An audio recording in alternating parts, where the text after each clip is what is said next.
ನಮಸ್ಕಾರ. ಮುಖ್ಯಾಂಶಗಳು. ರಾಷ್ಟ್ರಪತಿ ರಾಮನಾಥ್ ಕೋವಿಂದ್ ಅವರಿಂದ ಇಂದು ಭಾರತೀಯ ಸಂಸ್ಕೃತಿ ಸಮ್ಮೇಳನಕ್ಕೆ ಚಾಲನೆ. ವಾರಾಣಸಿಯಲ್ಲಿ ವಿವಿಧ ಅಭಿವೃದ್ಧಿ ಕಾಮಗಾರಿಗಳ ಲೋಕಾರ್ಪಣೆ. ಆಜಾದಿ ಕಾ ಅಮೃತ ಮಹೋತ್ಸವ ಕಾರ್ಯಕ್ರಮದ ಅಂಗವಾಗಿ ಬೆಂಗಳೂರು ಸೇರಿ ದೇಶದ 6 ಭಾಗಗಳಲ್ಲಿ ಛಾಯಾಚಿತ್ರ ಪ್ರದರ್ಶನಕ್ಕೆ ಸಚಿವ ಪ್ರಕಾಶ್ ಜಾವಡೇಕರ್ ಚಾಲನೆ. ಭಾರತ ಜಗತ್ತಿನ ಬೃಹತ್ ಚೈತನ್ಯಶೀಲ ಪ್ರಜಾಪ್ರಭುತ್ವ ರಾಷ್ಟ್ರ. ದೇಶದ ಪ್ರಗತಿಗೆ ಜನಪ್ರತಿನಿಧಿಗಳ ಕೊಡುಗೆ ಅತ್ಯಗತ್ಯ. ಉಪರಾಷ್ಟ್ರಪತಿ ಎಂ ವೆಂಕಯ್ಯ ನಾಯ್ಡು.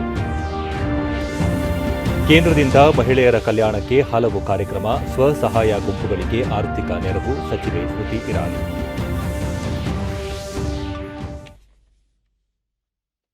ವಾರ್ತೆಗಳ ವಿವರ. ರಾಷ್ಟ್ರಪತಿ ರಾಮನಾಥ್ ಕೋವಿಂದ್ 3 ದಿನಗಳ ಉತ್ತರ ಪ್ರದೇಶ ಪ್ರವಾಸ ಕೈಗೊಂಡಿದ್ದು ಇಂದು ವಾರಾಣಸಿ ತಲುಪಲಿದ್ದಾರೆ. ಈ ಸಂದರ್ಭದಲ್ಲಿ ಅವರು ವಾರಾಣಸಿಯ ದೈನಿಕ್ ಜಾಗರಣ್ ವೇದಿಕೆ ಹಮ್ಮಿಕೊಂಡಿರುವ ಗಂಗಾ ನದಿ, ಪರಿಸರ ಹಾಗೂ ಭಾರತೀಯ ಸಂಸ್ಕೃತಿ ಕುರಿತ ಸಮ್ಮೇಳನವನ್ನು ಉದ್ಘಾಟಿಸಲಿದ್ದಾರೆ. ನಾಳೆ ಅವರು ಸೋನ್ಭದ್ರಾ ಜಿಲ್ಲೆಯ ಚಪ್ಕಿಗೆ ಭೇಟಿ ನೀಡಿ ವನವಾಸಿ ಸಮಾಗಮ ಕಾರ್ಯಕ್ರಮದಲ್ಲಿ ಪಾಲ್ಗೊಳ್ಳಲಿದ್ದಾರೆ. ಜೊತೆಗೆ ನೂತನವಾಗಿ ನಿರ್ಮಾಣಗೊಂಡಿರುವ ಸೇವಾ ಕುಂಜ್ ಆಶ್ರಮವನ್ನು ಉದ್ಘಾಟಿಸಲಿದ್ದಾರೆ.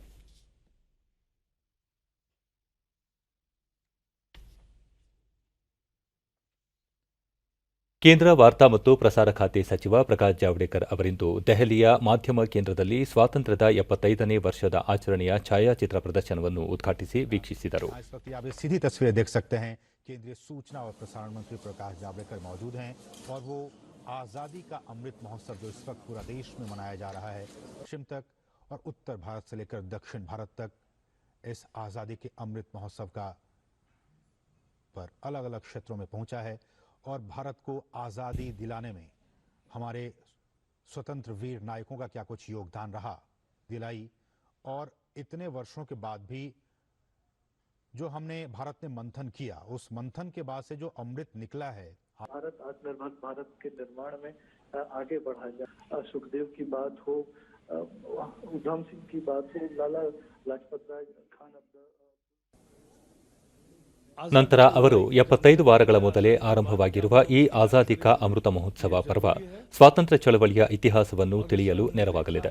ನೇತಾಜಿ ಸುಭಾಷ್ ಚಂದ್ರ ಬೋಸ್, ಸರ್ದಾರ್ ವಲ್ಲಭಭಾಯಿ ಪಟೇಲ್, ಗೋಪಾಲಕೃಷ್ಣ ಗೋಖಲೆ ಮೊದಲಾದ ಸ್ವಾತಂತ್ರ್ಯ ಯೋಧರು ಮತ್ತು ಭಗತ್ ಸಿಂಗ್ ರಾಜಗುರುಗಳಂಥ ಕ್ರಾಂತಿಕಾರಿಗಳ ಮಾಹಿತಿ ಛಾಯಾಚಿತ್ರ ಪ್ರದರ್ಶನದಲ್ಲಿ ಪ್ರದರ್ಶಿಸಲಾಗಿದೆ ಎಂದು ತಿಳಿಸಿದರು. ಸ್ವಾತಂತ್ರ್ಯ ಪೂರ್ವದಲ್ಲಿ ನಾವು ಹೇಗಿದ್ದೆವು, ಸ್ವಾತಂತ್ರ್ಯ ಚಳವಳಿ ಹೇಗೆ ನಡೆಯಿತು, ಈಗ ಭಾರತ ಯಾವ ಸ್ಥಿತಿಯಲ್ಲಿ ಇದೆ, ಮುಂದಿನ 25 ವರ್ಷಗಳಲ್ಲಿ ನಾವು ಯಾವ ಹಂತ ತಲುಪುತ್ತೇವೆ ಎಂಬ ಚಿತ್ರಣ ಅವಲೋಕನಕ್ಕೂ ಅವಕಾಶ ಕಲ್ಪಿಸುತ್ತದೆ ಎಂದರು. राजगुरु और सभी लोगों का स्मरण इसमें है, तो इन्हीं के बदौलत हमें आजादी मिली है.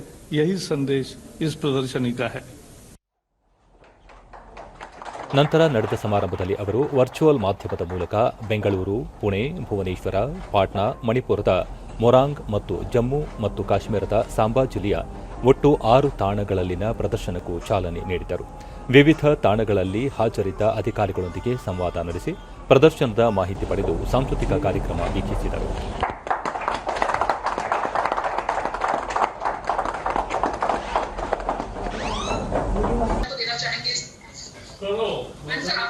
ವಾರ್ತಾ ಮತ್ತು ಪ್ರಸಾರ ಸಚಿವಾಲಯದ ಕಾರ್ಯದರ್ಶಿ ಅಮಿತ್ ಖರೆ ಸ್ವಾತಂತ್ರ್ಯೋತ್ಸವದ 75ನೇ ವರ್ಷಕ್ಕೆ 75 ವಾರಗಳ ಮೊದಲೇ ಸಂಭ್ರಮಾಚರಣೆಯನ್ನು ಆರಂಭಿಸಲಾಗಿದ್ದು, ದೇಶದಾದ್ಯಂತ ಶ್ರೀಸಾಮಾನ್ಯರಿಗೆ ಸ್ವಾತಂತ್ರ್ಯ ಹೋರಾಟದ ಬಗ್ಗೆ ಅರಿವು ಮೂಡಿಸಲಾಗುವುದು ಎಂದರು. ಜನಸಂಪರ್ಕ ನಿರ್ದೇಶನಾಲಯದ ಪ್ರಧಾನ ಮಹಾನಿರ್ದೇಶಕ ಸತ್ಯೇಂದ್ರ ಪ್ರಕಾಶ್ ಮತ್ತು ಭಾರತ ಸರ್ಕಾರದ ವಾರ್ತಾ ಶಾಖೆಯ ಪ್ರಧಾನ ಮಹಾನಿರ್ದೇಶಕ ಜಯದೀಪ್ ಭಟ್ನಾಗರ್ ಮತ್ತಿತರರು ಉಪಸ್ಥಿತರಿದ್ದರು. दिल्ली में अभी प्रदर्शनी लगाई गई है, अलग अलग राज्यों में लगाई गई है और राज्यों में जो प्रदर्शनी है उनको अलग अलग स्थान पर भी लगाया जाएगा. मैं समझता हूँ इससे काफ़ी जागृति आएगी. इसका डिजिटल वर्जन भी प्रधान महानिदेशक BOC तैयार कर रहे हैं और अगर हम लोग कोशिश करें तो साल भर के आयोजन में इसका डिजिटल वर्जन 15 अगस्त के पूर्व हम लोग सभी विद्यालय को अगर भेज दें तो करोड़ों छात्र भी उसको. ಬೆಂಗಳೂರಿನ ಕೋರಮಂಗಲದ ಕೇಂದ್ರೀಯ ಸದನದಲ್ಲಿ ಆಯೋಜಿಸಲಾಗಿದ್ದ ಅಮೃತ ಮಹೋತ್ಸವ ವಸ್ತು ಪ್ರದರ್ಶನವನ್ನು ಕೇಂದ್ರ ವಾರ್ತಾ ಮತ್ತು ಪ್ರಸಾರ ಖಾತೆ ಸಚಿವ ಪ್ರಕಾಶ್ ಜಾವಡೇಕರ್ ವರ್ಚುವಲ್ ಮಾಧ್ಯಮದ ಮೂಲಕ ಇಂದು ಉದ್ಘಾಟಿಸಿದರು. ಈ ಸಂದರ್ಭದಲ್ಲಿ ವಾರ್ತಾ ಮತ್ತು ಪ್ರಸಾರ ಸಚಿವಾಲಯದ ಹೆಚ್ಚುವರಿ ಮಹಾನಿರ್ದೇಶಕರಾದ ನತಾಶಾ ಡಿಸೋಜಾ ಸೇರಿದಂತೆ ಹಿರಿಯ ಅಧಿಕಾರಿಗಳು ಉಪಸ್ಥಿತರಿದ್ದರು.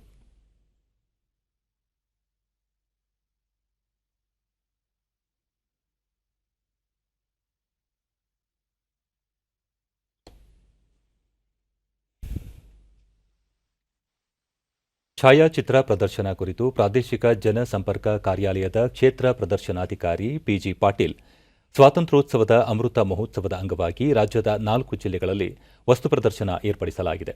ಸ್ವಾತಂತ್ರ್ಯ ಸಂಗ್ರಾಮದ ಮುಂದಾಳತ್ವ ವಹಿಸಿದ್ದ ಮಹಾತ್ಮ ಗಾಂಧೀಜಿ ಅವರ ಬಾಲ್ಯದ ಚಿತ್ರಗಳು ಮತ್ತು ಅವರ ಹೋರಾಟದ ದಿಕ್ಕುಗಳನ್ನು ಮೆಲುಕು ಹಾಕುವ ಚಿತ್ರಗಳನ್ನು ಪ್ರದರ್ಶಿಸಲಾಗುತ್ತಿದೆ. ಇದರ ಜೊತೆಗೆ ಸ್ವಾತಂತ್ರ್ಯ ನಂತರದ ಬೆಳವಣಿಗೆಗಳ ವಿಸ್ತೃತ ವಿವರಗಳನ್ನು ಒಳಗೊಂಡಿದೆ ಎಂದು ಮಾಹಿತಿ ನೀಡಿದರು.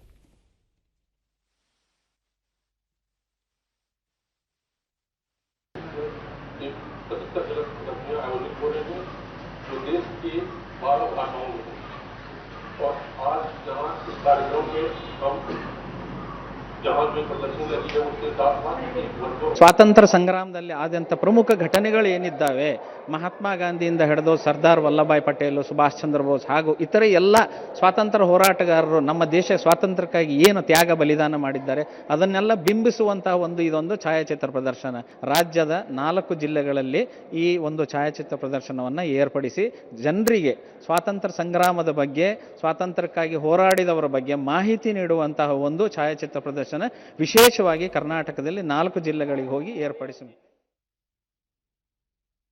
ಗ್ರಾಮೀಣಾಭಿವೃದ್ಧಿ ಮತ್ತು ಪಂಚಾಯತ್ ರಾಜ್ ಸಚಿವ ಕೆಎಸ್ ಈಶ್ವರಪ್ಪ ಇಂದು ಸ್ಮಾರ್ಟ್ ಸಿಟಿ ಯೋಜನೆಯಡಿ ಶಿವಮೊಗ್ಗ ನಗರದ ಹಲವು ವಾರ್ಡ್ಗಳಲ್ಲಿ ಅನುಷ್ಠಾನಗೊಂಡಿರುವ ವಿವಿಧ ಅಭಿವೃದ್ಧಿ ಯೋಜನೆಗಳ ಪ್ರಗತಿ ಪರಿಶೀಲನೆ ನಡೆಸಿದರು. ಈ ಸಂದರ್ಭದಲ್ಲಿ ಯೋಜನೆಗೆ ಸಂಬಂಧಿಸಿದ ಇಲಾಖೆಗಳ ಹಲವು ಅಧಿಕಾರಿಗಳು ಉಪಸ್ಥಿತರಿದ್ದರು.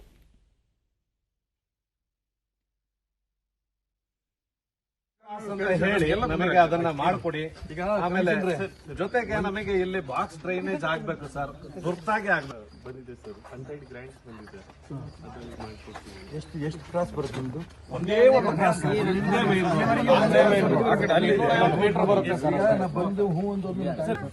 ನಂತರ ಅವರು ರಸ್ತೆ, ಬೀದಿ ದೀಪ ಅಳವಡಿಕೆ ಸೇರಿದಂತೆ ಹಲವು ಮೂಲಸೌಕರ್ಯಗಳನ್ನು ಅಭಿವೃದ್ಧಿಪಡಿಸಲಾಗಿದ್ದು, ಸಮಸ್ಯೆ ಇರುವ ಪ್ರದೇಶಗಳಲ್ಲಿ ಶೀಘ್ರದಲ್ಲೇ ಪರಿಹಾರ ಕಾಮಗಾರಿ ಕೈಗೊಳ್ಳಲಾಗುವುದು.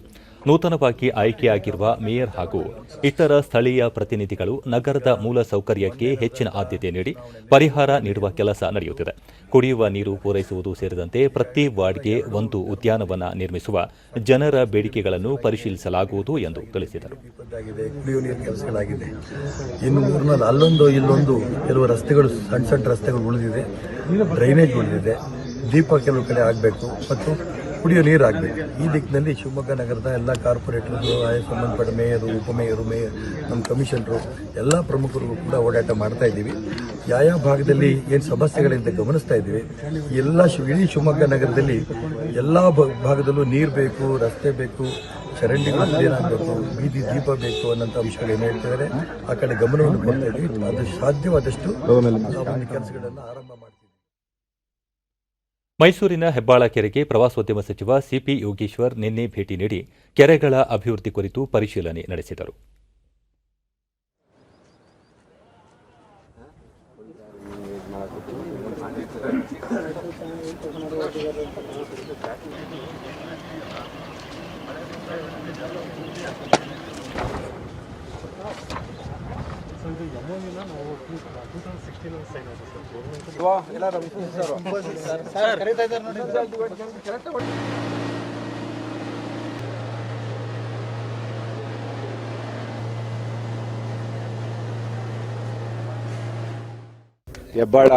ನಂತರ ಸುದ್ದಿಗಾರರೊಂದಿಗೆ ಪ್ರವಾಸೋದ್ಯಮ ಇಲಾಖೆ ವ್ಯಾಪ್ತಿಗೆ ಬರುವ ಎಲ್ಲ ಕೆರೆಗಳ ಅಭಿವೃದ್ಧಿಗೆ ಯೋಜನೆ ರೂಪಿಸಲಾಗಿದೆ. ಖಾಸಗಿ ಸಹಭಾಗಿತ್ವದೊಂದಿಗೆ ರಾಜ್ಯದಲ್ಲಿರುವ ಇತರ ಕೆರೆಗಳ ಅಭಿವೃದ್ಧಿಗೂ ಆದ್ಯತೆ ನೀಡಲಾಗುತ್ತಿದೆ. ಈಗಾಗಲೇ ಮೈಸೂರಿನಲ್ಲಿ ಇನ್ಫೋಸಿಸ್ ಫೌಂಡೇಶನ್ ವತಿಯಿಂದ ಕೆರೆ ನಿರ್ಮಾಣ ಮಾಡಲಾಗುತ್ತಿದೆ ಎಂದು ತಿಳಿಸಿದರು. ವಾಹನ ತೆರಿಗೆ ಕುರಿತ ಪ್ರಶ್ನೆಗೆ ಸಚಿವರು, ಒಂದು ದೇಶ ಒಂದು ತೆರಿಗೆ ಯೋಜನೆಯನ್ನು ಕೇಂದ್ರ ಸರ್ಕಾರ ಅನುಷ್ಠಾನಗೊಳಿಸುತ್ತಿದ್ದು, ಮುಂದಿನ ದಿನಗಳಲ್ಲಿ ವಾಹನಗಳಿಗೆ ಏಕರೂಪದ ತೆರಿಗೆ ಜಾರಿಗೊಳಿಸಲಾಗುವುದು ಎಂದರು. ಅದಕ್ಕೆ ಟ್ರೀಟ್ಮೆಂಟ್ ಪ್ಲಾಂಟ್ ಅನ್ನು ಹಾಕಿ ಬರ್ತಕ್ಕಂಥ ಎಲ್ಲ ಹ್ಯೂಮನ್ ವೇಸ್ಟನ್ನು ಅವರು ಡಿಸಾಲಿನೇಷನ್ ಮಾಡಿ ಶುದ್ಧವಾದ ನೀರನ್ನು ಕೆರೆಗೆ ಬಿಡ್ತಾ ಇದ್ದಾರೆ. ಅದರಿಂದ ಜಲಚರಗಳು ಪಕ್ಷಿ ಸಂಕುಲಕ್ಕೆ ಬಹಳ ಅನುಕೂಲ ಆಗ್ತಾ ಇದೆ. ಮತ್ತು ಈ ಒಂದು ಕೆರೆಯನ್ನು ಸಂಪೂರ್ಣ ಸೌಂದರ್ಯೀಕರಿಸಿದ್ದಾರೆ. ಒಂದು ದೇಶ ಒಂದು ತೆರಿಗೆ ಅನ್ನೋ ಕಾನ್ಸೆಪ್ಟ್ ಅಡಿಯಲ್ಲಿ ವಾಹನ ತೆರಿಗೆಗಳ ಎಲ್ಲ ರಾಜ್ಯಗಳಿಗೆ ಸಮಾನವಾಗಿ ಮಾಡ್ತಾ ಇದ್ದಾರೆ. ಒಂದು ಸ್ಲ್ಯಾಬನ್ನು ಗೌರ್ಮೆಂಟ್ ಆಫ್ ಇಂಡಿಯಾ ತರ್ತಾ ಇದೆ. ಅದು ಕಾಪಿ ನನ್ನ ಹತ್ರ ಇದೆ, ಕೊಡ್ತೀನಿ. ಹಾಗಾಗಿ ಬಹುಶಃ ಮುಂದಿನ ತಿಂಗಳಿಂದ ಇದು ಎಲ್ಲ ರಾಜ್ಯಗಳಿಗೆ ಏಕರೂಪದ ತೆರಿಗೆ ಇರ್ತದೆ. ಟ್ಯಾಕ್ಸಿಗಳಲ್ಲಿ ಯಾರೇ ಬಂದರೂ ಯಾವ ರಾಜ್ಯಕ್ಕೆ ಹೋದರೂ ಒಂದೇ ತೆರಿಗೆ ಇರುತ್ತೆ, ಇನ್ನೂ ತೊಂದರೆ ಆಗೋದಿಲ್ಲ. ಹಾಗಾಗಿ ಮುಂದಿನ ತಿಂಗಳಿಂದ ಅದು ಎಫೆಕ್ಟಿವ್ ಬರ್ತದೆ. ಭಾರತ ಜಗತ್ತಿನ ಅತ್ಯಂತ ಬೃಹತ್ ಮತ್ತು ಚೈತನ್ಯಶೀಲ ಪ್ರಜಾಪ್ರಭುತ್ವ ರಾಷ್ಟ್ರವಾಗಿದ್ದು ಇದಕ್ಕೆ ಸರಿಸಮನಾದ ಮತ್ತೊಂದು ಪ್ರಜಾಪ್ರಭುತ್ವ ರಾಷ್ಟ್ರವಿಲ್ಲ ಎಂದು ರಾಜ್ಯಸಭೆಯ ಸಭಾಪತಿ ಹಾಗೂ ಉಪರಾಷ್ಟ್ರಪತಿ ಎಂ ವೆಂಕಯ್ಯ ನಾಯ್ಡು ಪ್ರತಿಪಾದಿಸಿದ್ದಾರೆ. ಹೊಸದಾಗಿ ರಾಜ್ಯಸಭೆಗೆ ಆಯ್ಕೆಯಾಗಿರುವ ಸದಸ್ಯರಿಗಾಗಿ ಆಯೋಜಿಸಲಾಗಿರುವ 2 ದಿನಗಳ ಪುನರ್ಮನನ ಕಾರ್ಯಕ್ರಮ ಉದ್ಘಾಟಿಸಿದ ಅವರು ರಾಜ್ಯಸಭೆಯಲ್ಲಿ ಚರ್ಚೆಗೆ ಕೈಗೆತ್ತಿಕೊಳ್ಳುವ ವಿಷಯಗಳ ಬಗ್ಗೆ ಆಳವಾದ ಜ್ಞಾನವನ್ನು ಅಭಿವೃದ್ಧಿಪಡಿಸಿಕೊಳ್ಳಲು ಕರೆ ನೀಡಿದರು. ಪ್ರತಿಪಕ್ಷಗಳಿಗೆ ಸರ್ಕಾರವನ್ನು ಟೀಕಿಸುವ ಹಕ್ಕಿದ್ದು ಸರ್ಕಾರದ ವಿರುದ್ಧದ ಟೀಕೆಗಳು ಮಾಹಿತಿಪೂರ್ಣವಾಗಿರಬೇಕು ಮತ್ತು ವಿಶ್ವಾಸಾರ್ಹತೆಯಿಂದ ಕೂಡಿರಬೇಕು ಎಂದು ಅವರು ತಿಳಿಸಿದರು. ನಿಯಮ 267ರ ಅಡಿಯಲ್ಲಿ ಶಾಸನಾತ್ಮಕ ಕಲಾಪಗಳನ್ನು ಮುಂದೂಡುವಂತೆ ನೋಟಿಸ್ ನೀಡುವ ಪರಿಪಾಠವನ್ನು ಸಾಧ್ಯವಾದಷ್ಟು ಕೈಬಿಡುವಂತೆ ಮತ್ತು ಅನಗತ್ಯವಾಗಿ ಕ್ರಿಯಾಲೋಪ ಎತ್ತದಂತೆ ಅವರು ಸಲಹೆ ನೀಡಿದರು. ಸಂಸದರನ್ನು ಪಕ್ಷ ಮಾತ್ರ ಆಯ್ಕೆ ಮಾಡುವುದಿಲ್ಲ, ಜನರು ಆಯ್ಕೆ ಮಾಡುತ್ತಾರೆ. ಹೀಗಾಗಿ ಜನರನ್ನು ಪ್ರತಿನಿಧಿಸಿ ಅವರ ಪರವಾಗಿ ಮಾತನಾಡುವ ಮತ್ತು ದೇಶದ ಪ್ರಗತಿಗೆ ಕೊಡುಗೆ ನೀಡುವ ಗುರುತರ ಜವಾಬ್ದಾರಿ ಜನಪ್ರತಿನಿಧಿಗಳ ಮೇಲಿರುತ್ತದೆ ಎಂದರು.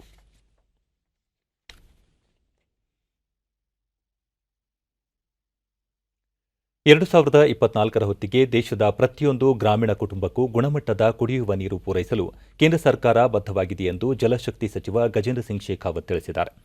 ಜಲಜೀವನ ಅಭಿಯಾನ ಆರಂಭಿಸಿದ ತರುವಾಯ 3,80,00,000 ಕುಟುಂಬಗಳಿಗೆ ಕೊಳವೆಯ ಮೂಲಕ ನೀರಿನ ಸಂಪರ್ಕ ಕಲ್ಪಿಸಲಾಗಿದೆ ಎಂದು ತಿಳಿಸಿದರು. ಜಲಜೀವನ ಅಭಿಯಾನ ಕುರಿತಂತೆ ವಿಡಿಯೋ ಕಾನ್ಫರೆನ್ಸಿಂಗ್ ಮೂಲಕ ರಾಜ್ಯಗಳು ಮತ್ತು ಕೇಂದ್ರಾಡಳಿತ ಪ್ರದೇಶಗಳ ಸಚಿವರುಗಳ ಸಭೆಯ ಅಧ್ಯಕ್ಷತೆ ವಹಿಸಿದ್ದ ಅವರು ಸುಮಾರು 7 ಕೋಟಿ ಗ್ರಾಮೀಣ ಕುಟುಂಬಗಳು ಗುಣಮಟ್ಟದ ನೀರನ್ನು ತಮ್ಮ ಮನೆಯಲ್ಲೇ ಪಡೆಯುತ್ತಿವೆ. ಕಳೆದ 1.5 ವರ್ಷಗಳ ಅವಧಿಯಲ್ಲಿ ಶೇಕಡ 17ರಷ್ಟಿದ್ದ ಈ ವ್ಯಾಪ್ತಿ ಈಗ ಶೇಕಡ 37ಕ್ಕೆ ತಲುಪಿದೆ ಎಂದರು. ಈ ವರ್ಷಾಂತ್ಯದೊಳಗೆ 3 ಕೋಟಿ ನೀರಿನ ಸಂಪರ್ಕಗಳನ್ನು ಕಲ್ಪಿಸುವ ಗುರಿ ಹಾಕಿಕೊಳ್ಳಲಾಗಿದೆ ಎಂದು ತಿಳಿಸಿದ ಸಚಿವರು ಪ್ರಧಾನಿ ನರೇಂದ್ರ ಮೋದಿಯವರ ನೇತೃತ್ವದಲ್ಲಿ ಹಲವಾರು ರಾಜ್ಯಗಳು ಮತ್ತು ಕೇಂದ್ರಾಡಳಿತ ಪ್ರದೇಶಗಳು ಗುರಿಗಳನ್ನು ಗಮನಾರ್ಹ ರೀತಿಯಲ್ಲಿ ಸಾಧಿಸಿವೆ ಎಂದು ತಿಳಿಸಿದರು. ಇದೇ ಸಂದರ್ಭದಲ್ಲಿ ಸಚಿವರು ಕುಡಿಯುವ ನೀರಿನ ಗುಣಮಟ್ಟ ಪರೀಕ್ಷೆ, ಮೇಲುಸ್ತುವಾರಿ ಮತ್ತು ನಿಗಾ ಹಾಗೂ ಜಲಜೀವನ ಅಭಿಯಾನದ ಗುಣಮಟ್ಟ ನಿರ್ವಹಣೆ ಮಾಹಿತಿ ವ್ಯವಸ್ಥೆಗೂ ಚಾಲನೆ ನೀಡಿದರು. ಬಿಜೆಪಿ ಸರ್ಕಾರ ಮಹಿಳೆಯರ ಕಲ್ಯಾಣಕ್ಕೆ ಮತ್ತು ಸಬಲೀಕರಣಕ್ಕೆ ಹಲವು ಕಾರ್ಯಕ್ರಮಗಳನ್ನು ಜಾರಿಗೆ ತಂದಿದೆ ಎಂದು ಕೇಂದ್ರ ಜವಳಿ ಖಾತೆ ಸಚಿವೆ ಸ್ಮೃತಿ ಇರಾನಿ ತಿಳಿಸಿದ್ದಾರೆ. ಅಸ್ಸಾಂನ ಜೋರ್ಹಟ್ನಲ್ಲಿ ಚುನಾವಣಾ ಪ್ರಚಾರ ಸಭೆ ಉದ್ದೇಶಿಸಿ ಅವರು ಮಹಿಳಾ ಸ್ವಸಹಾಯ ಗುಂಪುಗಳಿಗೆ ಆರ್ಥಿಕ ನೆರವು ಒದಗಿಸಲಾಗುತ್ತಿದೆ. ಚಹಾ ತೋಟಗಳಲ್ಲಿ ದುಡಿಯುವ ಹಲವರು ಆರೋಗ್ಯ ಸೇವೆ ಸಿಗದೆ ಮಾರ್ಗ ಮಧ್ಯದಲ್ಲೇ ಸಾವಿಗೀಡಾಗುತ್ತಿದ್ದರು. ಈಗ ಈ ಭಾಗದಲ್ಲಿ ಸಂಚಾರಿ ವೈದ್ಯಕೀಯ ಘಟಕಗಳು ಕಾರ್ಯನಿರ್ವಹಿಸುತ್ತಿವೆ. 80,000 ಆರೋಗ್ಯ ತಪಾಸಣಾ ಶಿಬಿರ ನಡೆಸಲಾಗಿದೆ. ಜೊತೆಗೆ ಆರೋಗ್ಯ ಸೇವೆ ಉತ್ತಮಪಡಿಸುವಲ್ಲಿ ಕೇಂದ್ರ ಸರ್ಕಾರದ ಆಯುಷ್ಮಾನ್ ಭಾರತ ಯೋಜನೆಯು ನೆರವಾಗುತ್ತಿದೆ ಎಂದರು. 27 तारीख को पोलिंग बूथ पर जाकर आप कमल का बटन दबाएं और अम्मी तंती जी को विधानसभा ले जाएं। आज ये निवेदन करने आपके बीच आई। 25,000 रुपए का विशेष आर्थिक आवंटन और सहायता महिला सेल्फ हेल्प ग्रुप को दी। ಪಶ್ಚಿಮ ಬಂಗಾಳ ವಿಧಾನಸಭೆ ಚುನಾವಣೆಯ ನಡುವೆ ಬಿಜೆಪಿಯ ಮಾಜಿ ನಾಯಕ ಮತ್ತು ಕೇಂದ್ರದ ಮಾಜಿ ಸಚಿವ ಯಶವಂತ ಸಿನ್ಹಾ ಕೋಲ್ಕತಾದಲ್ಲಿ ಇಂದು ತೃಣಮೂಲ ಕಾಂಗ್ರೆಸ್ ಪಕ್ಷ ಸೇರಿದ್ದಾರೆ. ಟಿಎಂಸಿ ನಾಯಕರಾದ ಡೆರಿಕ್ ಓಬ್ರೇನ್, ಸುದೀಪ್ ಬಂಡೋಪಾಧ್ಯಾಯ ಮತ್ತು ಸುಬ್ರತಾ ಮುಖರ್ಜಿ ಅವರ ಸಮ್ಮುಖದಲ್ಲಿ 83 ವರ್ಷ ವಯಸ್ಸಿನ ಯಶವಂತ ಸಿನ್ಹಾ ತೃಣಮೂಲ ಕಾಂಗ್ರೆಸ್ ಪಕ್ಷ ಸೇರಿದರು. 1960ರ ತಂಡದ ಐಎಎಸ್ ಅಧಿಕಾರಿ ಸಿನ್ಹಾ 1984ರಲ್ಲಿ ರಾಜಕೀಯಕ್ಕೆ ಪಾದಾರ್ಪಣೆ ಮಾಡಿದರು. 1990ರಲ್ಲಿ ಹಣಕಾಸು ಸಚಿವರಾಗಿದ್ದ ಅವರು ನಂತರ ವಿದೇಶಾಂಗ ಸಚಿವರಾಗಿಯೂ ಸೇವೆ ಸಲ್ಲಿಸಿದರು. 2018ರಲ್ಲಿ ಬಿಜೆಪಿ ತೊರೆದಿದ್ದರು. ಇವರ ಪುತ್ರ ಜಯಂತ್ ಸಿನ್ಹಾ ಜಾರ್ಖಂಡ್ನ ಹಜಾರಿಬಾಗ್ನಿಂದ ಬಿಜೆಪಿ ಅಭ್ಯರ್ಥಿಯಾಗಿ ಲೋಕಸಭೆಗೆ ಸ್ಪರ್ಧಿಸಿ ಆಯ್ಕೆಯಾಗಿದ್ದಾರೆ. यशवंत सिन्हा एक महत्वपूर्ण भूमिका अदा कर सकते हैं क्योंकि यशवंत सिन्हा जो है मूल रूप से यहाँ के बंगाल के नहीं है, लेकिन ದೇಶಾದ್ಯಂತ 7ನೇ ಅಂತಾರಾಷ್ಟ್ರೀಯ ಯೋಗ ದಿನದ ಸಿದ್ಧತೆ ಆರಂಭಗೊಂಡಿದೆ. ಜೂನ್ 21ರಂದು ನಡೆಯುವ ಯೋಗ ದಿನಾಚರಣೆಗೆ 100 ದಿನಗಳಿರುವಾಗಲೇ ದೆಹಲಿಯ ಯೋಗ ಕೇಂದ್ರಕ್ಕೆ ಕೇಂದ್ರ ಕ್ರೀಡಾ ಸಚಿವ ಕಿರಣ್ ರಿಜಿಜು ಭೇಟಿ ನೀಡಿದರು. ವಿಶ್ವಸಂಸ್ಥೆಯ 177 ಸದಸ್ಯ ರಾಷ್ಟ್ರಗಳು ಅಂತಾರಾಷ್ಟ್ರೀಯ ಯೋಗ ದಿನದ ಆಚರಣೆಗೆ ಸಮ್ಮತಿ ಸೂಚಿಸಿವೆ. ಇದು ಭಾರತದ ಸಾಂಪ್ರದಾಯಿಕ ಯೋಗ ಪದ್ಧತಿಗೆ ದೊರೆತ ಜಾಗತಿಕ ಮನ್ನಣೆಯಾಗಿದೆ ಎಂದರು. ಯೋಗದಿಂದ ಮನುಷ್ಯನ ಆರೋಗ್ಯ ಸುಧಾರಿಸುತ್ತದೆ. ಕೋವಿಡ್ ಸಾಂಕ್ರಾಮಿಕದ ಸಮಯದಲ್ಲಿ ಯುರೋಪ್ ಮತ್ತು ಆಫ್ರಿಕಾ ದೇಶಗಳಿಗೆ ಹೋಲಿಸಿದರೆ ಯೋಗ ಮತ್ತು ಸಾಂಪ್ರದಾಯಿಕ ವೈದ್ಯ ಪದ್ಧತಿಯನ್ನು ಅನುಸರಿಸುವ ಏಷ್ಯಾದಲ್ಲಿ ಕೋವಿಡ್-19 ಸಾಂಕ್ರಾಮಿಕದ ಪ್ರಭಾವ ಕಡಿಮೆ ಇತ್ತು ಎಂದು ಅಧ್ಯಯನಗಳಿಂದ ತಿಳಿದು ಬಂದಿದೆ. ಯೋಗಾಭ್ಯಾಸ ಮಾಡುವುದರಿಂದ ಸಾಕಷ್ಟು ಸವಾಲುಗಳ ನಡುವೆಯೂ ಮನುಷ್ಯ ಆಂತರಿಕವಾಗಿ ಸಂತಸ ಹಾಗೂ ಆತ್ಮವಿಶ್ವಾಸದಿಂದಿರಲು ಸಾಧ್ಯ. ಇದು ಸಮತೋಲಿತ ಜೀವನ ನಡೆಸಲು ನೆರವಾಗುತ್ತದೆ ಎಂದು ಅಭಿಪ್ರಾಯಪಟ್ಟರು. हमारे लिए तो नहीं करेंगे, हम ही अपना मान्यता को स्वीकारता को पहले देना चाहिए. इसलिए जब योगासन स्पोर्ट्स डिक्लेयर हो गए हैं उसको हम चाहते हैं कि अभी यूनिट जो हो गए स्टेट लेवल में सेंट्रल लेवल में उसका आयोजन होगा, लेकिन हमारा सोच है कि हम इंटरनेशनल योगासन स्पोर्ट्स चैंपियनशिप वे कोविड का सिचुएशन थोड़ा नॉर्मल होते ही भारत में हम पहले वर्ल्ड चैंपियनशिप भी हम ऑर्गेनाइज करेंगे. देश के हर खेल सेंटर में योग को बढ़ावा दिया जाएगा. योगासन को खेल घोषित किया गया है. ಕೋವಿಡ್ ಸಂದರ್ಭದಲ್ಲಿ ತರಗತಿಗಳು ನಡೆಯದೆ ಆನ್ಲೈನ್ನಲ್ಲಿ ಪಾಠಗಳನ್ನು ಕೇಳಿದ್ದ ವಿದ್ಯಾರ್ಥಿಗಳು ಪರೀಕ್ಷೆ ಸಮಯದಲ್ಲಿ ಒತ್ತಡಕ್ಕೆ ಒಳಗಾಗಿದ್ದರು. ಈ ಸಂದರ್ಭದಲ್ಲಿ ಪ್ರಧಾನಿ ನರೇಂದ್ರ ಮೋದಿ ಅವರ ಪರೀಕ್ಷಾ ಪೇ ಚರ್ಚಾ ವಿದ್ಯಾರ್ಥಿಗಳಿಗೆ ಅನುಕೂಲಕರವಾಗಲಿದ್ದು ಪೋಷಕರು ಮತ್ತು ಶಿಕ್ಷಕರಲ್ಲಿನ ಆತ್ಮವಿಶ್ವಾಸವನ್ನು ಹೆಚ್ಚಿಸಲಿದೆ. ಪ್ರಸಕ್ತ ವರ್ಷ ಪರೀಕ್ಷಾ ಪೇ ಚರ್ಚಾದಲ್ಲಿ ಭಾಗವಹಿಸಲು ಅರ್ಜಿ ಸಲ್ಲಿಕೆ ಪ್ರಕ್ರಿಯೆ ಆರಂಭವಾಗಿದೆ. ಈ ಕುರಿತು ಟಿಡಿ ನ್ಯೂಸ್ನೊಂದಿಗೆ ಬೆಂಗಳೂರಿನ ಬನ್ನೇರುಘಟ್ಟ ಖಾಸಗಿ ಶಾಲೆಯ ವಿದ್ಯಾರ್ಥಿಗಳು ಪರೀಕ್ಷಾ ಪೇ ಚರ್ಚಾ ಕುರಿತು ತಮ್ಮ ಅಭಿಪ್ರಾಯ ಅನಿಸಿಕೆಗಳನ್ನು ಹಂಚಿಕೊಂಡಿದ್ದಾರೆ. ವಿದ್ಯಾರ್ಥಿನಿ ಗೌರಿ ಸಿಂಹ ಪರೀಕ್ಷೆಯ ಗೊಂದಲವನ್ನು ನಿವಾರಿಸಲು ಪರೀಕ್ಷಾ ಪೇ ಚರ್ಚಾ ಕಾರ್ಯಕ್ರಮ ಸಹಕಾರಿಯಾಗಲಿದೆ ಎಂದರು. ಮತ್ತೋರ್ವ ವಿದ್ಯಾರ್ಥಿನಿ ಪ್ರಣತಿ ಪ್ರಧಾನಿಯವರ ಮಾತುಗಳು ಪರೀಕ್ಷೆ ಬರೆಯಲು ಸ್ಫೂರ್ತಿ ನೀಡುತ್ತವೆ. ಕೊರೋನಾ ಸಂದಿಗ್ಧತೆಯಲ್ಲಿ ಪರೀಕ್ಷೆ ಎದುರಿಸಲು ಈ ಕಾರ್ಯಕ್ರಮ ಸಹಕಾರಿಯಾಗಲಿದೆ ಎಂದು ತಿಳಿಸಿದರು. And now that school has finally started, our board exams are going to taking a very big toll. So it's a very nice distraction, and having him support us is very grateful. We are very grateful for him. ಈ corona ಪರಿಸ್ಥಿತಿಯಲ್ಲಿ ಶಿಕ್ಷಕ Naveen Kumar corona ಸಂದರ್ಭದಲ್ಲಿ ಪರೀಕ್ಷೆಯ ಬಗ್ಗೆ ಇದ್ದ ಗೊಂದಲಗಳು ಪ್ರಧಾನಿಯವರ ಸಂವಹನದ ಮೂಲಕ ನಿವಾರಣೆಯಾಗಿವೆ. ಮಕ್ಕಳಲ್ಲಿ ಆತ್ಮವಿಶ್ವಾಸ ಹೆಚ್ಚಾಗಲಿದೆ ಎಂದು ಹೇಳಿದರು. ಕಾರ್ಯಕ್ರಮವು ಮಕ್ಕಳಲ್ಲಿ ಆತ್ಮವಿಶ್ವಾಸವನ್ನು ಬೆಳೆಸಲು ಸಹಾಯವಾಗಿದೆ. ಇದು ಶಿಕ್ಷಕರಿಗೂ ಪೋಷಕರಿಗೂ ಮಕ್ಕಳಿಗೂ ಎಲ್ಲರಿಗೂ ಸಹ ಮುಂಬರುವ ಪರೀಕ್ಷೆಗಳಲ್ಲಿ ಸಹಾಯವನ್ನು ಒದಗಿಸುತ್ತದೆ. ಶಾಲೆ ಪ್ರಾಂಶುಪಾಲರಾದ ಪವಾರಿ ಪ್ರಧಾನಮಂತ್ರಿ ಅವರ ಪರೀಕ್ಷಾ ಪೇ ಚರ್ಚಾ ಶೈಕ್ಷಣಿಕ ಕ್ಷೇತ್ರದಲ್ಲಿ ಮಹತ್ವದ ಹೆಜ್ಜೆಯಾಗಿದೆ. ಈ ಕಾರ್ಯಕ್ರಮ ವಿದ್ಯಾರ್ಥಿಗಳಲ್ಲಿ ಶಿಕ್ಷಕರಲ್ಲಿ ಆತ್ಮವಿಶ್ವಾಸ ಹೆಚ್ಚಿಸಲಿದೆ ಎಂದರು. Parents and teachers has an opportunity to meet Prime Minister Mr. Narendra Modi ji. Now thanks for this wonderful initiation.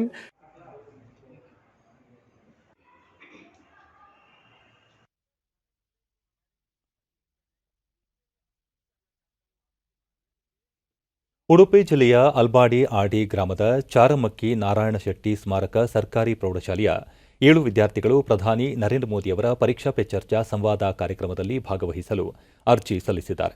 ಉತ್ತಮ ಗುಣಮಟ್ಟದ ಶಿಕ್ಷಣವನ್ನು ನೀಡುತ್ತಿರುವ ಈ ಶಾಲೆ ತಮ್ಮ ವಿದ್ಯಾರ್ಥಿಗಳ ಉತ್ಸಾಹಕ್ಕೆ ಸದಾ ಪ್ರೋತ್ಸಾಹ ನೀಡುವ ಕಾರ್ಯಕ್ರಮವನ್ನು ಮಾಡಿಕೊಂಡು ಬಂದಿದೆ. ಈ ಮೂಲಕ ಶಾಲೆಯ ಶಿಕ್ಷಕರು ಇತರ ಶಿಕ್ಷಕರಿಗೆ ಮಾದರಿಯಾಗಿದ್ದಾರೆ. ಅಲ್ಲದೆ ಇಲ್ಲಿನ ಶಿಕ್ಷಕ ಸುರೇಶ್ ಮರಕಾಲ ಅವರು 2019ರಲ್ಲಿ ರಾಷ್ಟ್ರೀಯ ಮಟ್ಟದ ಉತ್ತಮ ಶಿಕ್ಷಕ ರಾಷ್ಟ್ರಪತಿ ಪುರಸ್ಕಾರವನ್ನು ಪಡೆದಿದ್ದಾರೆ. ತಮ್ಮ ಶಾಲೆಯ ವಿದ್ಯಾರ್ಥಿಗಳು ಪರೀಕ್ಷಾ ಪೇ ಚರ್ಚಾ ಸಂವಾದದಲ್ಲಿ ಭಾಗವಹಿಸಿ ಪ್ರಧಾನಿಯವರ ಪ್ರೋತ್ಸಾಹದಾಯಕ ಮಾತುಗಳಿಂದ ತಮ್ಮ ಓದಿನಲ್ಲಿ ಹೆಚ್ಚಿನ ಆಸಕ್ತಿ ಹಾಗೂ ಎಸ್ಎಸ್ಎಲ್ಸಿ ಪರೀಕ್ಷೆ ಬಗ್ಗೆ ಇರುವ ಭಯವನ್ನು ನಿವಾರಿಸಿಕೊಳ್ಳುವ ಮೂಲಕ ಉತ್ತಮ ಅಂಕಗಳನ್ನು ಪಡೆಯುವ ಉದ್ದೇಶ ಹೊಂದಿದ್ದಾರೆ. ಆನ್ಲೈನ್ ಮೂಲಕ ತಮ್ಮ ಹೆಸರನ್ನು ನೋಂದಾಯಿಸಿಕೊಂಡಿದ್ದ ಈ ವಿದ್ಯಾರ್ಥಿಗಳು ಪ್ರಧಾನಿಯವರ ಸ್ಫೂರ್ತಿದಾಯಕ ಮಾತುಗಳಿಗೆ ಕಾತುರರಾಗಿದ್ದಾರೆ.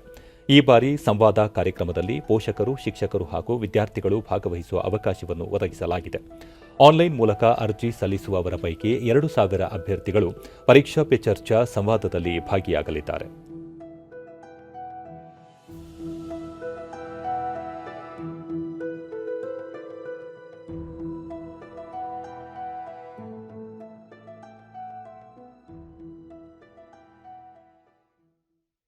Now ಪರೀಕ್ಷಾ ಪೇ ಚರ್ಚೆಗೆ ಅರ್ಜಿ ಸಲ್ಲಿಸಿದ್ದೇವೆ, ನೀವು ಸಲ್ಲಿಸಿ.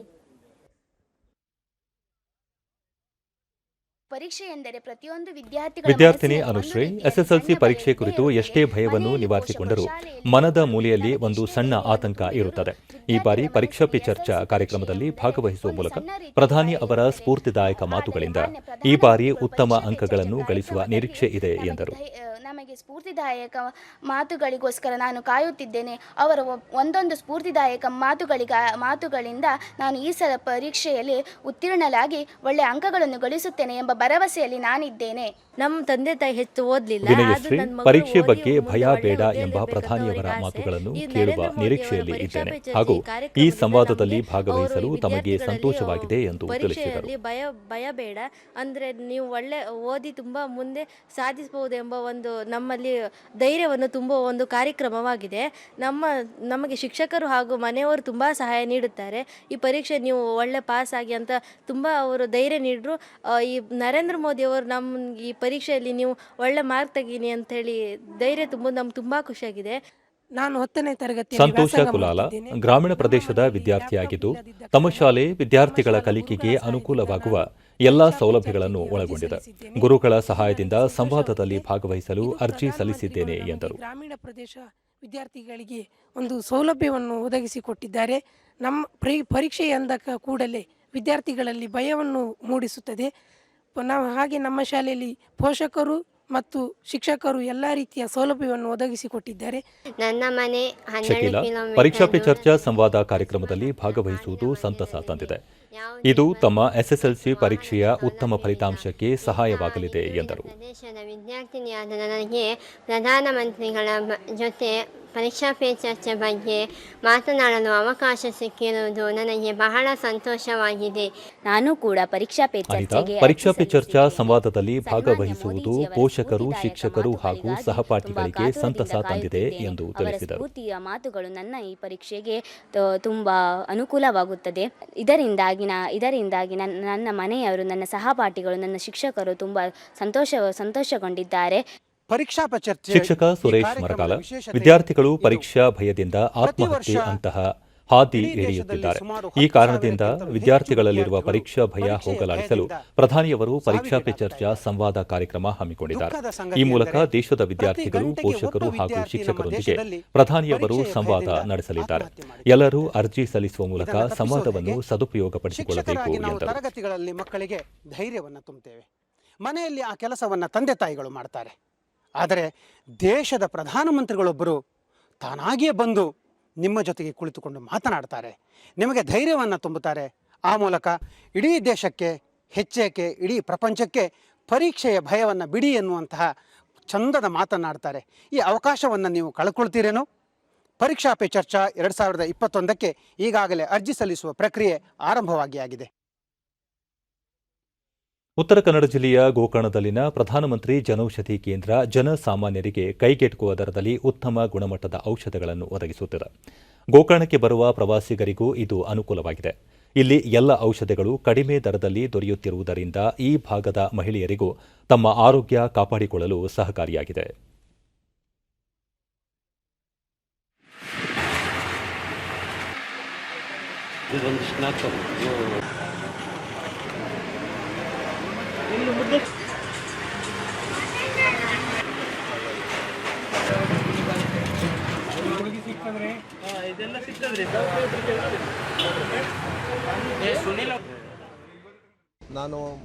ಈ ಕುರಿತು ಡಿಡಿ ನ್ಯೂಸ್ನೊಂದಿಗೆ ಗ್ರಾಹಕ ಸದಾನಂದ ಗುಣಗ, ಹೊರಗಡೆಯ ಔಷಧ ಮಳಿಗೆಗಿಂತ ಇಲ್ಲಿ ಕಡಿಮೆ ಬೆಲೆಗೆ ಔಷಧಿಗಳು ದೊರೆಯುತ್ತವೆ. ಇದರಿಂದ ತಮಗೆ ಹಣ ಉಳಿತಾಯದ ಜೊತೆಗೆ ಆರೋಗ್ಯವು ಸುಧಾರಣೆಗೊಳ್ಳುತ್ತಿದೆ ಎಂದು ತಿಳಿಸಿದರು.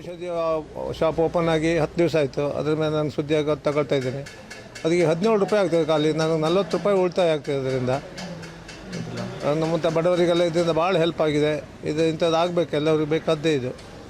ಇದು ನಮ್ಮ ಗೋಕರ್ಣದೆಲ್ಲ ಬಡವರೆಲ್ಲ ಭಾಳ ಜನ ಇದ್ದಾರೆ, ಎಲ್ಲರಿಗೂ ಅನುಕೂಲ ಆಗ್ತಾ ಇದೆ. ಈ ಗೋಕರ್ಣಕ್ಕೆ ನಿತ್ಯ ಸ್ಥಳೀಯರಾದ ಸದಾಶಿವರಾವ್, ದೇಶಾದ್ಯಂತ ಜನೌಷಧಿ ಸಪ್ತಾಹ ಆಚರಿಸಲಾಗುತ್ತಿದ್ದು ಗೋಕರ್ಣಕ್ಕೆ ಬರುವ ಪ್ರವಾಸಿಗರಿಗೂ ಹಾಗೂ ಬಡವರಿಗೂ ಇದು ಸಹಕಾರಿಯಾಗಿದೆ ಎಂದರು. ಜನೌಷಧಿ ಎಷ್ಟೊಂದು ಉಪಯೋಗ ಅಂತ ಹೇಳಿದ್ರೆ, ನಿಮಗೆ 100 ರೂಪೀಸ್ ಹೊರಗೆದು ಗುಳಿಗೆ ನಿಮಗೆ ಕೇವಲ ಇಲ್ಲಿ 7 ರೂಪಾಯಿ 8 ರೂಪಾಯಿಗೆ ಸಿಗ್ತದೆ. ಇಡೀ ಭಾರತದಾದ್ಯಂತ ಜನೌಷಧಿ ಸಪ್ತಾಹವನ್ನು ಆಚರಿಸ್ತಾ ಇದ್ದಾರೆ. ಇದು ಸರ್ಕಾರದ ಒಂದು ಮಹತ್ವದ ಕೊಡುಗೆ. ಖಂಡಿತವಾಗಿಯೂ ಇದರ ಸದುಪಯೋಗವನ್ನು ಜನಸಾಮಾನ್ಯರು ಉಪಯೋಗ ಮಾಡಬೇಕು. ಹಾಗೆ ಗೋಕರ್ಣದ ಸುತ್ತಮುತ್ತಲು ಎಲ್ಲರೂ ಸ್ಥಿತಿವಂತರಲ್ಲ, ಬಡವರು ಇದ್ದಾರೆ. ಅವರಲ್ಲಿ 50 ರೂಪಾಯಿ ಕೊಡೋ ಬದಲು ಇಲ್ಲಿ 6 ರೂಪಾಯಿಗೆ ಸಿಗ್ತದೆ ಅವರಿಗೆ.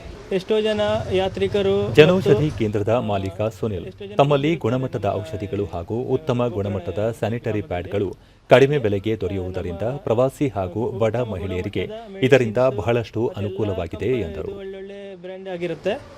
ಅದೇ ರೀತಿ ಲೇಡೀಸ್ಗೆ ಉಪಯುಕ್ತವಾಗಿರುವಂತಹ ಸ್ಯಾನಿಟರಿ ಪ್ಯಾಡು ನಮ್ಮಲ್ಲಿ ಕಡಿಮೆ ರೇಟಿಗೆ 4 ರೂಪಾಯಿಗೆ ಸಿಗುವಂಥದ್ದು ಸ್ಯಾನಿಟರಿ ಪ್ಯಾಡು. ನಮ್ಮಲ್ಲಿ ಸ್ಯಾನಿಟರಿ ಪ್ಯಾಡು ಕಡಿಮೆ ದರದಲ್ಲಿ ಸಿಗುವುದರಿಂದ ಇಲ್ಲಿಯ ಸ್ಥಳೀಯ ಮಹಿಳೆಯರು ಮತ್ತು ಪ್ರವಾಸಕ್ಕೆ ಬಂದ ಮಹಿಳೆಯರು ಬಂದು ಅದನ್ನು ಉಪಯೋಗಿಸ್ಕೊಳ್ತಾ ಇದ್ದಾರೆ. ಹಾಗೂ ಆರೋಗ್ಯ ದೃಷ್ಟಿಯಿಂದನೂ ಒಳ್ಳೆಯದಾಗಿ ಆಗಿರುತ್ತದೆ. ನಮ್ಮ ಕೇಂದ್ರ ಸರ್ಕಾರ ಮೋದಿಯವರು ಶುರು ಮಾಡಿದ ಪ್ರಾಥಮಿಕ ಆರೋಗ್ಯ ಕೇಂದ್ರದ ಡಾಕ್ಟರ್ ಜಗದೀಶ್ ನಾಯ್ಕ್ ಕೇಂದ್ರ ಸರ್ಕಾರದ ಮಹತ್ವದ ಯೋಜನೆ ಇದಾಗಿದ್ದು ಕಡಿಮೆ ದರದಲ್ಲಿ ಗುಣಮಟ್ಟದ ಔಷಧಿಗಳು ದೊರೆಯುತ್ತವೆ. ಔಷಧಿಗಳ ಗುಣಮಟ್ಟ ಕೂಡ ಉತ್ತಮವಾಗಿದೆ ಎಂದರು. ನಾವು ಶಿಫಾರಸು ಮಾಡಿದ್ರೆ ಅದರಲ್ಲಿ ಜನೌಷಧಿ ಕೇಂದ್ರದಲ್ಲಿ ಹೋಗಿ ನೋಡಿದ್ರೆ ಅದು ಸಿಗ್ತದೆ. ಎಲ್ಲ ಔಷಧಿನೂ ಕೂಡ ಲಭ್ಯ ಇದೆ, ಅದರಲ್ಲಿ ಅತಿ ಕಡಿಮೆ ರೇಟಲ್ಲಿ. ಮತ್ತೆ ತಿರ್ಗಾ ಬಂದು ತೆಗೆದುಕೊಂಡು ನಮ್ಮ ಹತ್ರನೇ ಬರ್ತಾರೆ, ಇದು ತಗೋಬೋದಾ ಅಂತೇಳಿ. ಸೊ ಯಾವುದೋ ಒಂದು ಆತಂಕ ಇದೆ ಮನಸ್ಸಿನಲ್ಲಿ ಅವರಿಗೆ, ಆದರೆ ಅದೇನಿಲ್ಲ. ಬರೀ ರೇಟ್ ಅಂತೇಳಿ ನೋಡಿದ್ರೆ ಆಗೋದಿಲ್ಲ, ಯಾಕಂದರೆ ಅದರಲ್ಲಿ ಕ್ವಾಲಿಟಿ ಔಷಧಿ ಅದು ಈಗಾಗಲೇ 3 ವರ್ಷದಿಂದ ಎಲ್ಲ ಕಡೆನೂ ಲಭ್ಯ ಇದೆ. ಈಗಾಗಲೇ ನಮ್ಮ ಗೋಕರ್ಣದಲ್ಲಿ ಅವಶ್ಯಕತೆ ಇತ್ತು. ದೇಶದಲ್ಲಿ ಎಲ್ಲಿ ಬೇಕಾದರೂ ಪಡಿತರ ಪಡೆಯಲು ಅವಕಾಶ ಕಲ್ಪಿಸುವ ಒಂದು ದೇಶ ಒಂದು ಪಡಿತರ ಚೀಟಿ ಯೋಜನೆಯಡಿ ಕೇಂದ್ರ ಸರ್ಕಾರ ಮೇರಾ ರೇಷನ್ ಕಾರ್ಡ್ ಎಂಬ ಮೊಬೈಲ್ ಆ್ಯಪ್ ಬಿಡುಗಡೆ ಮಾಡಿದೆ. ಈ ಆ್ಯಪ್ ಪಡಿತರ ಅಂಗಡಿಗಳನ್ನು ಸುಲಭವಾಗಿ ಗುರುತಿಸಲು ನೆರವಾಗಲಿದೆ. ಜನರು ತಮ್ಮ ಪಡಿತರ ಚೀಟಿ ಬಳಸಿ ದೇಶದ ಯಾವುದೇ ಭಾಗದಲ್ಲಾದರೂ ಪಡಿತರ ಪಡೆಯಬಹುದಾಗಿದೆ. ವಲಸೆ ಕಾರ್ಮಿಕರಿಗೆ ಈ ಆ್ಯಪ್ ಅನುಕೂಲವಾಗಲಿದೆ. ಸದ್ಯ ಇಂಗ್ಲಿಷ್ ಮತ್ತು ಹಿಂದಿ ಭಾಷೆಯಲ್ಲಿ ಲಭ್ಯವಿದ್ದು ಶೀಘ್ರದಲ್ಲೇ 14 ಭಾಷೆಗಳಲ್ಲಿ ಜನರನ್ನು ತಲುಪಲಿದೆ. ಕೇಂದ್ರ ಸರ್ಕಾರ ಈಗಾಗಲೇ ರಾಷ್ಟ್ರೀಯ ಆಹಾರ ಭದ್ರತಾ ಕಾಯ್ದೆಯಡಿ 81 ಕೋಟಿ ಜನರಿಗೆ ಆಹಾರ ಧಾನ್ಯಗಳನ್ನು ವಿತರಿಸುತ್ತಿದೆಯಾದರೂ ವಲಸೆ ಕಾರ್ಮಿಕರು ಈ ಸೌಲಭ್ಯದಿಂದ ವಂಚಿತರಾಗುತ್ತಿದ್ದರು. ಈ ಸಮಸ್ಯೆ ನಿವಾರಣೆಗೆ ಮೇರಾ ರೇಷನ್ ಕಾರ್ಡ್ ಆ್ಯಪ್ ರೂಪಿಸಲಾಗಿದೆ ಎಂದು ಕೇಂದ್ರ ಸರ್ಕಾರದ ಪ್ರಕಟಣೆ ತಿಳಿಸಿದೆ.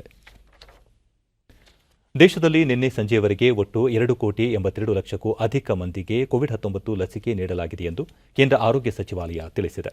ಕಳೆದ 24 ಗಂಟೆಗಳಲ್ಲಿ 20,53,000 ಜನರು ಲಸಿಕೆ ಪಡೆದಿದ್ದಾರೆ. ಈವರೆಗೆ ಒಟ್ಟು 72,84,406 ಮಂದಿ ಆರೋಗ್ಯ ಕಾರ್ಯಕರ್ತರು ಮೊದಲನೇ ಡೋಸ್ ಮತ್ತು 41,76,446 ಮಂದಿ ಆರೋಗ್ಯ ಕಾರ್ಯಕರ್ತರು ಎರಡನೇ ಡೋಸ್ ಲಸಿಕೆ ಪಡೆದಿದ್ದಾರೆ. ಅಲ್ಲದೆ 72,15,000 ಮುಂಚೂಣಿ ಕಾರ್ಯಕರ್ತರು ಮೊದಲ ಡೋಸ್ ಮತ್ತು 9,28,000 ಮಂದಿಗೆ ಎರಡನೇ ಡೋಸ್ ಲಸಿಕೆ ನೀಡಲಾಗಿದೆ. ಈವರೆಗೆ 60 ವರ್ಷ ಮೇಲ್ಪಟ್ಟ 71,79,695 ಫಲಾನುಭವಿಗಳು ಮತ್ತು 45 ವರ್ಷ ಮೇಲ್ಪಟ್ಟ 12,30,30,704 ಫಲಾನುಭವಿಗಳಿಗೆ ಲಸಿಕೆ ನೀಡಲಾಗಿದೆ. ಕೋವಿಡ್ ಲಸಿಕೆ ಅಭಿಯಾನ ಆರಂಭವಾದ 56ನೇ ದಿನವಾದ ನಿನ್ನೆ ರಾತ್ರಿ 8 ಗಂಟೆಯವರೆಗೆ 18,40,897 ಮಂದಿ ಲಸಿಕೆ ಪಡೆದಿದ್ದಾರೆ ಎಂದು ಆರೋಗ್ಯ ಸಚಿವಾಲಯ ತಿಳಿಸಿದೆ. ಕೊನೆಯಲ್ಲಿ ಮತ್ತೊಮ್ಮೆ ಮುಖ್ಯಾಂಶಗಳು. ರಾಷ್ಟ್ರಪತಿ ರಾಮನಾಥ್ ಕೋವಿಂದ್ ಅವರಿಂದ ಇಂದು ಭಾರತೀಯ ಸಂಸ್ಕೃತಿ ಸಮ್ಮೇಳನಕ್ಕೆ ಚಾಲನೆ. ವಾರಾಣಸಿಯಲ್ಲಿ ವಿವಿಧ ಅಭಿವೃದ್ಧಿ ಕಾಮಗಾರಿಗಳ ಲೋಕಾರ್ಪಣೆ. ಆಜಾದಿ ಕಾ ಅಮೃತ ಮಹೋತ್ಸವ ಕಾರ್ಯಕ್ರಮದ ಅಂಗವಾಗಿ ಬೆಂಗಳೂರು ಸೇರಿ ದೇಶದ 6 ಭಾಗಗಳಲ್ಲಿ ಛಾಯಾಚಿತ್ರ ಪ್ರದರ್ಶನಕ್ಕೆ ಸಚಿವ ಪ್ರಕಾಶ್ ಜಾವಡೇಕರ್ ಚಾಲನೆ. ಭಾರತ ಜಗತ್ತಿನ ಬೃಹತ್ ಚೈತನ್ಯಶೀಲ ಪ್ರಜಾಪ್ರಭುತ್ವ ರಾಷ್ಟ್ರ. ದೇಶದ ಪ್ರಗತಿಗೆ ಜನಪ್ರತಿನಿಧಿಗಳ ಕೊಡುಗೆ ಅತ್ಯಗತ್ಯ. ಉಪರಾಷ್ಟ್ರಪತಿ ಎಂ ವೆಂಕಯ್ಯ ನಾಯ್ಡು. ಕೇಂದ್ರದಿಂದ ಮಹಿಳೆಯರ ಕಲ್ಯಾಣಕ್ಕೆ ಹಲವು ಕಾರ್ಯಕ್ರಮ. ಸ್ವಸಹಾಯ ಗುಂಪುಗಳಿಗೆ ಆರ್ಥಿಕ ನೆರವು. ಸಚಿವೆ ಸ್ಮೃತಿ ಇರಾನಿ.